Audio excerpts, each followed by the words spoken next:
Buenos días, mis queridos hermanos. Les habla el pastor Víctor Hugo Juárez compartiendo los pensamientos devocionales del día de hoy. No sé qué te ha parecido toda esta jornada que hemos estado transitando desde que empezamos a abordar el origen del temor hasta que ahora estamos analizando un poco más el asunto de la acción de Dios en relación con sus criaturas. Y por supuesto que todos los que leemos la Biblia, la estudiamos, pues tenemos que irnos al principio, y el principio de todo, pero especialmente de la historia de cómo Dios quiere salvar a la humanidad, pues la encontramos allá en el libro de Génesis, en los primeros capítulos. Y hemos estado leyendo y analizando la historia de Génesis capítulo 3. Déjame remitirme ahí otra vez para que tú y yo podamos ponernos en el contexto de la desgracia que sucede allí en Génesis capítulo 3. Dice el texto así: Cuando oyeron la voz del Señor Dios que se paseaba por el jardín en la brisa del día, el hombre y su mujer se escondieron de la presencia del Señor Dios entre los árboles del jardín. Pero el Señor Dios llamó al hombre y le preguntó: ¿Dónde estás tú? Él respondió: Oí tu voz en el jardín y tuve miedo porque estaba desnudo, por eso me escondí. Oí tu voz en el jardín y tuve miedo porque estaba desnudo, por eso me escondí. Génesis 3, del 8 al 10. Tienes que leerlo una y otra vez porque hay tantas cosas allí que nos enseñan, pero también nos hacen ver a Dios de una forma que posiblemente no lo habíamos visto. Y en los devocionales anteriores hemos estado hablando justamente de cómo Dios tiene un gran corazón por sus criaturas, en este caso Adán y Eva. Déjame comentarte un poco más de esto que escribe Baxter Kruger en relación con la experiencia de Adán y Eva allí en el jardín de Edén. Debido a las tinieblas retorcidas de la caída de Adán, el Señor, siempre amante de la raza humana, llamó a su lado a un hombre pagano que se llamaba Abraham. No eligió a Abraham por su potencial religioso, sino porque era tan ciego y estaba tan perdido como todos los demás habitantes del planeta. Muchas veces pensamos que algo vio el Señor Dios en nuestros corazones, que por eso lo atrajimos.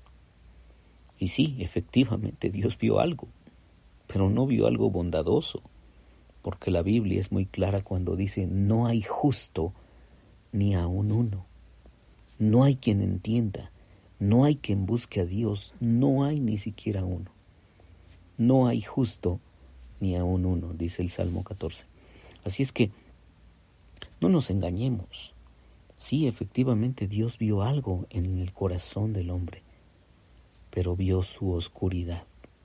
Como menciona aquí el autor, las tinieblas retorcidas que había en el corazón de Adán. Y entonces llama a Abraham. Dios escoge a un hombre que posteriormente fue llamado el padre de la fe, Abraham.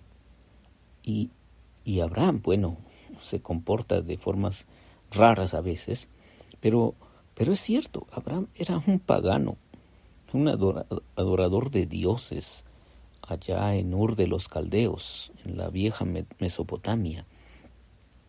No creas que Abraham andaba buscando a Dios y que ofrecía sacrificios a Dios de forma muy piadosa.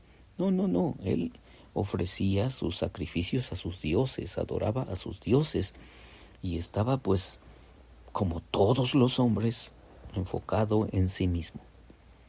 Entonces, Dios viene a su encuentro y lo llama. Lo llama porque Dios tiene un plan, el plan de salvar a la humanidad. En Abraham y sus descendientes, el Señor estableció una relación verdadera con los hijos caídos de Adán. Pero esto no sería nada fácil. atrapado en los delirios de la mente heredada de Adán. Israel, el pueblo de Dios, que llegó a ser el pueblo de Dios, está aterrado.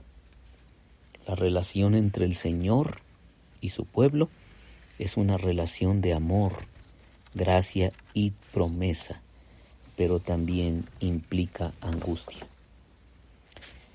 Pensemos en Pedro, cuando estaba en la barca con Jesús. Hemos hablado tantas veces de Pedro en la barca. Pensemos en él. Durante toda la noche, Pedro había intentado pescar, pero no atrapó nada. Jesús subió a una barca para impartir sus enseñanzas a la multitud que se iba reuniendo, y luego de terminar le pidió a Pedro que fuera hacia aguas más profundas y tirara sus redes. Ya de por sí agotado, Pedro estaba un poco dudoso. Puedo imaginar que musitaba para sí: pero Jesús, hemos estado pescando toda la noche y no atrapamos nada. Sin embargo, hizo lo que Jesús le sugería, y cogieron tantos peces que ambas barcas estaban al tope y a punto de hundirse. Seguramente Pedro estaba entusiasmado ante la perspectiva de contar con tan excelente guía de pesca, pero su respuesta fue sorprendente. Tuvo miedo y dijo: «Apártate de mí, porque, Señor, soy hombre pecador». Señor, apártate de mí, porque soy hombre pecador. De inicio, esto parece extraño, pero la reacción de Pedro es una ventana al mundo del pueblo de Israel, o el pueblo israelita. En esta situación, Pedro refleja la historia de Israel. El pacto entre el Señor e Israel significa que el Señor está, por decirlo así, en la misma barca que Israel. Con toda seguridad, esta es una relación de gracia, pero también de agonía y conflicto, porque el amor del Señor, aunque ciertamente es reconfortante y lleno de esperanza, de todos modos hace salir a la luz el pecado y el quebrantamiento de su pueblo. Este es el grande problema. Nosotros tenemos a un Dios bondadoso con nosotros. Camina con nosotros, quiere convivir con nosotros.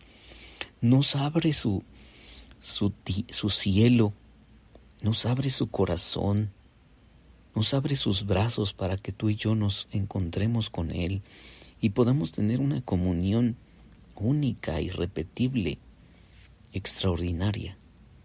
Pero la mayoría de nosotros no queremos tener esa comunión con Él.